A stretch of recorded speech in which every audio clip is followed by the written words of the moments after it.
এবার যে খবরের দিকে নজর রাখবো, পুলিশকে গুলি করে চম্পট, পুলিশি হেফাজত থেকে পলাতক পাঞ্জাবের আপ বিধায়ক। ধর্ষণের অভিযোগে গ্রেফতার সনৌরের বিধায়ক হরমিত সিং পাঠান মাজরা। মৈত্রী ভট্টাচার্য রয়েছে আমার সঙ্গে। মৈত্রী, পুলিশি হেফাজত থেকে পালিয়ে গেল গুলি করে, একটা নিরাপত্তা নিয়েও তো প্রশ্ন উঠে যাচ্ছে।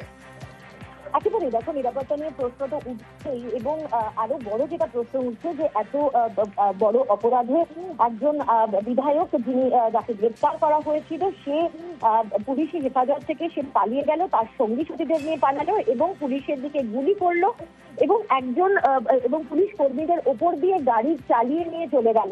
এইরকম ঘটনা ঘটার পর পাঞ্জাব পুলিশের তরফ থেকে খোঁজ শুরু হয়েছে ইতিমধ্যেই। তার কিছু সঙ্গীকে, যাদেরকে একসঙ্গে যারা ফরচুনার গাড়ি করে বেরিয়েছিল তাদেরকে ধরতে পারলেও এখনো পর্যন্ত এই বিধায়ক অর্থাৎ হরমিত সিং পাঠান মাজরা তাকে কিন্তু এখনো পর্যন্ত পাঞ্জাব পুলিশ ধরতে পারেনি। তিনি এখনো পলাতক বলে পাঞ্জাব থেকে জানানো হচ্ছে। এত গুরুতর অভিযোগে গ্রেপ্তার একজন বিধায়ক, তিনি কিভাবে পালিয়ে গেলেন এবং তাও আবার পুলিশকে মেরে, সেই প্রশ্নটা কিন্তু নিরাপত্তা নিয়ে উঠছে এবং তার সঙ্গে সঙ্গে কিন্তু একজন বিধায়কের ইন্টিগ্রিটি নিয়েও প্রশ্ন উঠছে।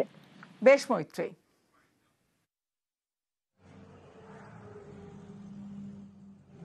हरमीत सिंह के खिलाफ जो मैटर पहले ऑनरेबल हाई कोर्ट में पेंडिंग था, ऑनरेबल हाई कोर्ट ने डिस्पोज्ड ऑफ किया।